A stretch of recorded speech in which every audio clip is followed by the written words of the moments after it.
Dani Carvajal, grosse force à toi. Bonjour à tous et à toutes, j'espère que vous allez très bien depuis la dernière fois. Moi, ça va toujours aussi bien. Donc, avant de vous délivrer le débrief du match entre le Real Madrid et Villarreal, score final 2-0 en faveur du Real Madrid, eh bien, n'hésitez pas à vous abonner, à liker, à partager et à commenter. Merci à vous de votre soutien. Ça fait toujours hyper plaisir et vous le savez. Donc maintenant, j'y vais, c'est parti. Donc déjà, avant d'aborder le match de manière un peu plus précise, je tiens à souhaiter un prompt rétablissement à Dani Carvajal qui s'est blessé. Et le pire dans cette blessure-là, c'est qu'elle arrive à 1 minute de la fin du match, dans le temps additionnel. C'est déjà frustrant, premièrement, parce que ça arrive à ce moment-là. Mais en plus, c'est un énorme coup dur. Déjà parce que, eh bien, tu es privé d'un élément essentiel sur le côté. Et la blessure de Dani Carvajal semble être très grave. Parce que, en ayant vu la manière dont il a crié, et il a même lui-même, je pense, compris que c'était quasiment la fin. Et je pense aussi que c'est la fin de saison pour Dani Carvajal. Et je ne sais pas quand est-ce qu'il reviendra. Donc c'est un énorme coup dur, un excellent encore une fois pour rétablissement à lui. On n'aime pas voir ce genre d'image. Clairement, j'ai vu comment il criait de toutes ses forces. Je suis vraiment très inquiet. À l'heure où je vous parle, je sais pas ce qu'il en est, mais ça a dû être une rupture, ligament croisé. Moi, je pense que ça doit être cela, l'une des plus grosses, si ce n'est pas la plus grosse blessure et la pire blessure qu'un footballeur puisse connaître. Et clairement, bah, ça sent pas bon. Ça sent pas bon. Donc, on verra. On sera fixé dans tous les cas dans les prochains jours. Mais voilà, c'est un très gros coup dur pour Dani Carvajal. Et puis, j'espère que faut qu'il prenne le temps de se soigner, qu'il prenne le temps de se reposer. Parce que, honnêtement, c'est une énorme blessure. Donc, encore une fois, toute ma force va à lui. Et puis on n'aime pas voir ce genre de choses qui quitte le terrain comme cela. C'est vraiment très triste et vraiment très inquiétant. Donc voilà, on verra bien. En tout cas, je lui souhaite un excellent rétablissement. Sinon, pour parler du match plus globalement, bon, vous savez, le Real Madrid, c'est compliqué maintenant d'analyser leur match parce que d'un côté, tu sais pas en fait sur quel pied danser, qu'est-ce que tu peux dire, parce que ce Real Madrid est compliqué en fait. À la fois, c'est pas rassurant parce que tu te fais prendre en profondeur, tu te fais prendre dans le dos, donc t'encaisses des occasions qui peut parfois mener à des buts. Et par moment, bah là sur ce match-là, j'ai trouvé que c'était plutôt solide défensivement.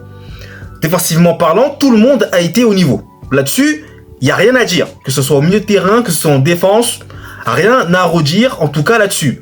Mais ce qui a posé problème dans ce match-là, c'est offensivement parlant. Bien entendu, avec Kylian Mbappé et Vinicius Junior qui, encore une fois, ont du mal à se trouver. Et là, je vais davantage parler de Kylian dans cette vidéo, parce que, très clairement, dans ce match-là, eh bien, encore une fois, c'est insuffisant. Et surtout, il commence à y avoir un gros problème. Alors, autant j'avais dit qu'il fallait lui laisser du temps de s'acclimater ce poste de numéro 9, mais là, je commence à me dire qu'il y a quelque chose qui ne va pas.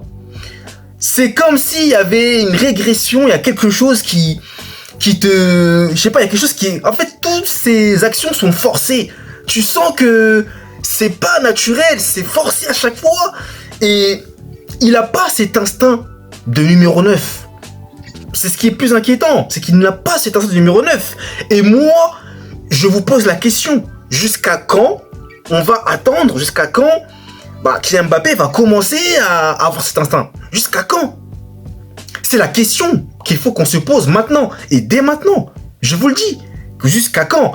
Parce que y a des moments donnés où il donne la balle à Vinicius. Ok. Mais sauf que il fait pas d'appel en profondeur, il ne fait rien, il reste en retrait.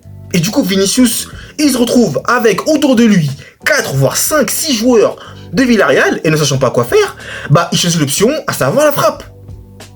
Au lieu que Kylian fasse un appel et Vinicius lui donne le ballon. Et malheureusement, Kylian, il a du mal avec ça. Il a du mal.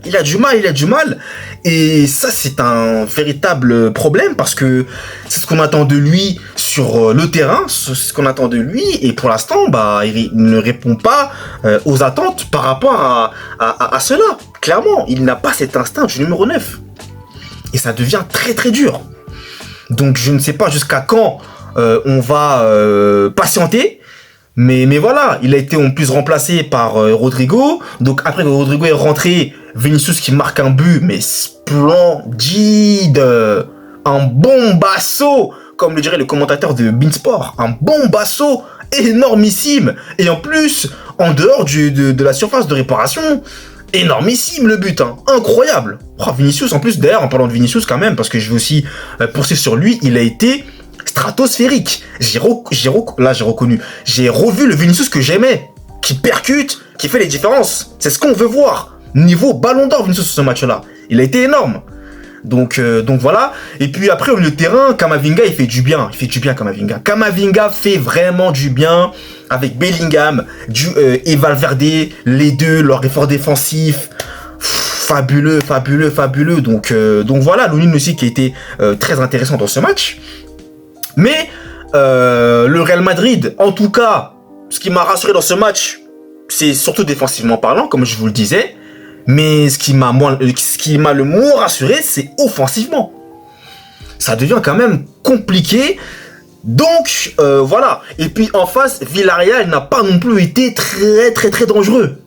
Je m'attendais quand même à Villarreal qui allait nous bousculer, parce que quand même ils font partie des meilleures équipes en ce début de saison, hein, je tiens à préciser.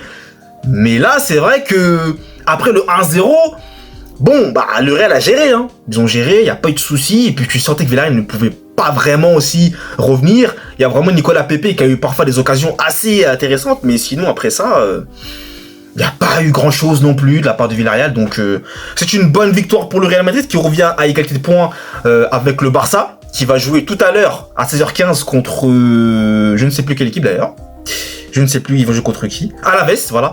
Le Deportivo Alaves, attention au Barça, hein, par contre. Hein. Alaves, c'est une équipe à ne pas sous-estimer. Attention. Mais je ne m'inquiète pas pour le Barça. Hein. Bon, je pense qu'ils vont l'emporter sans problème. Et donc, écoutez, eh bien, nous, on se retrouve très vite pour de nouvelles vidéos. D'ici là, passez un excellent week-end. Allez, peace!